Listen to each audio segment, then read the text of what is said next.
আজকে আমি একটা জানাজা পড়ালাম সকালে, ওই মহিলার 13টা ছেলে মেয়ে, মারা গেছে 95 বছর বয়স, কুষ্টিয়াতে 95 বছর বয়স, ওনার 8টা মেয়ে 5টা ছেলে। কত হয়?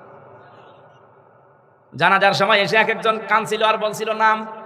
দেখলাম সিরিয়াল ধরে নাম আমি জানি না, বলছে 5 নাম্বার 7 নাম্বার, মানে নাম তো বলতে পারছে না। অনেকে যারা ডাকছে ইমাম সাহেব বলছে 7 নাম্বার আসেন, বলেন কিছু, 5 নাম্বারটা বলেন। শেষ নাম্বারটা এসে বললো, দেখলাম 8 নাম্বার যেটা। ছেলে মেয়ে কত ওনার? বলছে 13টা।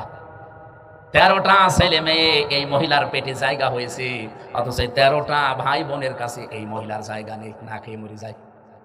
এই 13টা ভাই বোন মিলে এরা পালা পালা করে মাকে খাওয়ায়, এরকম সংসার নেই? বলে আমার কাছে 5 দিন, তোর কাছে 5 দিন কেন? মা তো একজন, তোদের 13 জনকে পেটে নিয়েছিল একা, নাকি ভাগ ভাগ করে নিয়েছিল?